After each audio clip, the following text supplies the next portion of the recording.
In January of 2017, an investor sat down with $100,000 and meticulously built what the financial media called a perfectly diversified portfolio. They bought international equities, emerging markets, gold, utilities, and individual tech stocks. It took hours of tracking every week. By May of 2026, that hyper-complex portfolio was cleanly beaten by an investor who did something incredibly boring. They picked just one single fund, closed the laptop, and went for a walk. That single fund turned their $100,000 into roughly $500,000 with zero weekly maintenance. We've been conditioned to believe that building real wealth requires structural complexity. We think that if an investment strategy isn't complicated, it can't possibly be effective. But Warren Buffett famously noted that diversification is often protection against ignorance. It makes very little sense if you actually know what you're doing. So let's run a thought experiment. If you were stripped of all the noise and forced to hold just one single ETF for each decade of your life, what should it be? The answer changes fundamentally as you age, not because the market changes, but because your relationship with time does. Today, we're breaking down a complete age-by-age framework using real historical data up to this year, 2026. We aren't looking for speculative bets or trend-chasing funds. We're looking for the mathematically optimal cornerstone asset for wherever you are right now in your life. The current reality for most people is what I call portfolio drift. In your 20s, you copy a strategy meant for a 50-year-old. In your 40s, you panic switch into cash or high-yield traps because of a bad news cycle. This constant shifting creates a massive hidden tax on your wealth, delayed retirement, compounding left on the table, and a permanent state of financial anxiety. Let's fix that baseline, starting with the decade where you have the most valuable asset in existence, pure time. The 20s, SCHG.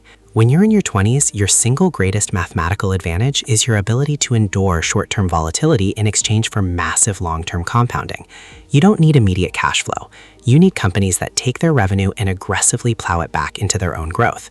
For that reason, if I could only pick one asset for this decade, it would be a US Large Cap Growth ETF. Specifically, the Schwab US Large Cap Growth ETF, ticker SCHG. You might ask, why this over QQQ or VUG? QQQ tracks the NASDAQ 100, which restricts it to just 100 non-financial companies. It's highly concentrated. SCHG, on the other hand, tracks the Dow Jones US Large Cap Growth Total Stock Market Index. It holds 196 positions across all sectors, including financials. A bit broader, a bit more balanced, and a lot more room to breathe during sector rotations. When you buy this fund, you're getting immediate exposure to the absolute titans of the modern economy.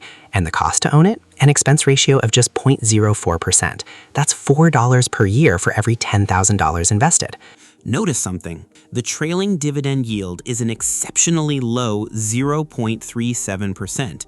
To an untrained investor, that looks like a flaw.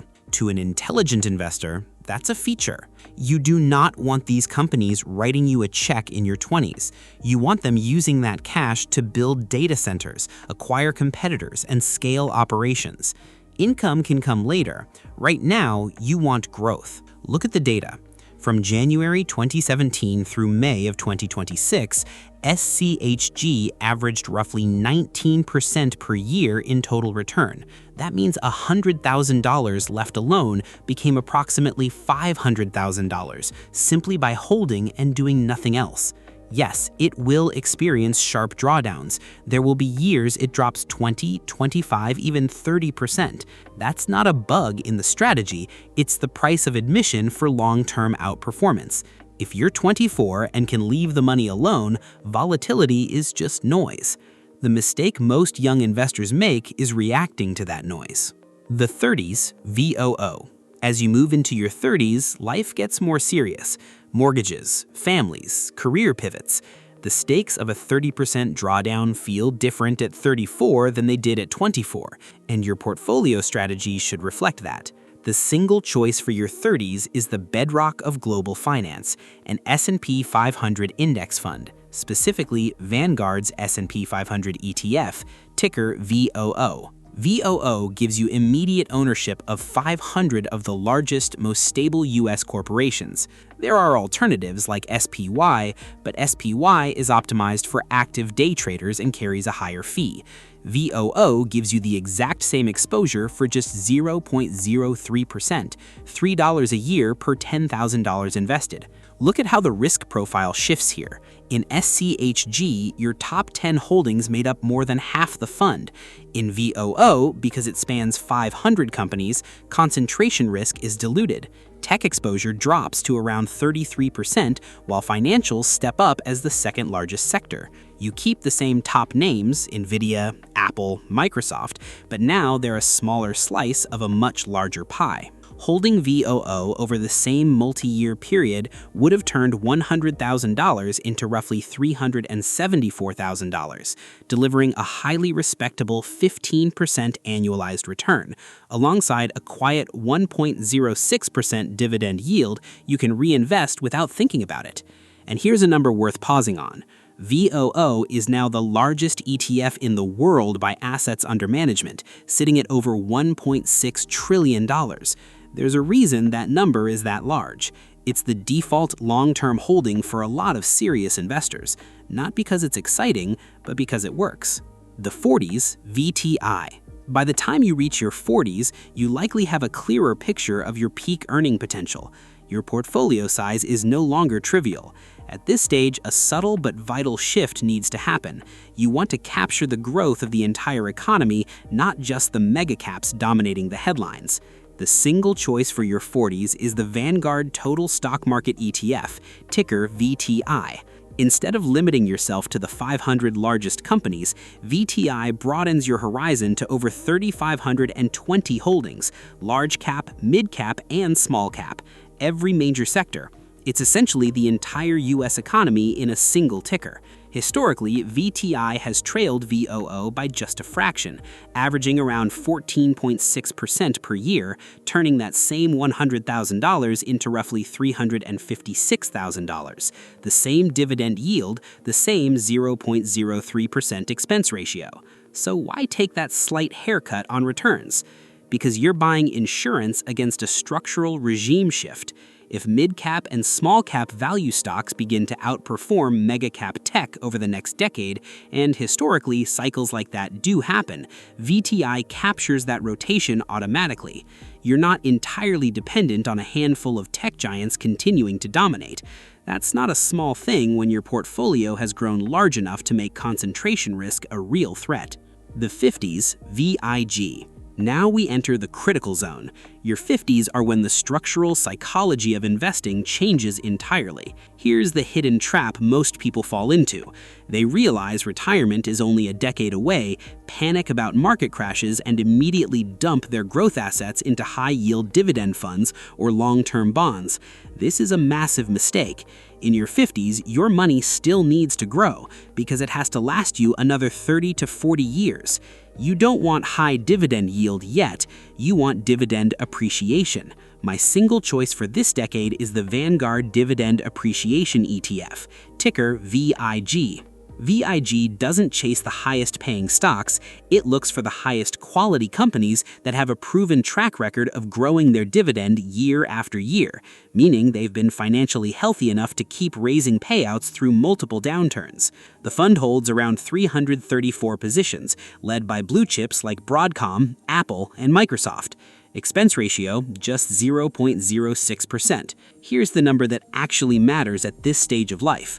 While VIG delivered a slightly lower annualized return, averaging around 12.7% per year, turning that same $100,000 into roughly $319,000, the downside protection was exceptional. During the worst macroeconomic pullbacks in recent history, VOO dropped roughly 18%, VIG dropped only 9%. That might not sound dramatic until you're 54 and watching a significant chunk of your retirement shrink in 12 months. The emotional cost of that is real, and emotional decisions at 54 can permanently derail a retirement plan. VIG is how you stay in equities with genuine upside while cutting the volatility you'll actually feel. The 60s. SCHD. When you hit your 60s, the paradigm shifts from accumulation to distribution. The primary objective is no longer maximizing the size of the pile. It's ensuring the pile safely and predictably generates cash flow, so you never have to sell shares during a market downturn. The gold standard for the stage is Schwab's U.S. Dividend Equity ETF, ticker SCHD. SCHD tracks the Dow Jones U.S. Dividend 100 Index, 100 companies selected specifically for the quality and sustainability of their payouts. We're talking Coca-Cola, Texas Instruments, Chevron, companies that have raised their dividends for at least 10 consecutive years and passed strict screens for cash flow and return on equity. With a dividend yield of around 3.24%, the real-world application changes entirely. A $1 million portfolio in SCHD generates roughly $32,400 per year in pure income, paid quarterly, completely independent of day-to-day stock price movement. Since its inception in 2011, SCHD has delivered around a 13% annualized total return. But the number that actually matters in retirement is this. SCHD's worst single year was down only about 5.5% compared to the S&P 500's 18% in the same period. In retirement, a 5.5% drawdown is survivable. An 18% drawdown, especially early in retirement, can permanently compress how long your money lasts. That asymmetry matters far more than raw return numbers. The 70s, JEPI. According to the CDC, the average life expectancy in the US is 79 years old, but if you're 65 and in reasonable health today, there's roughly a 25% chance you live past 90.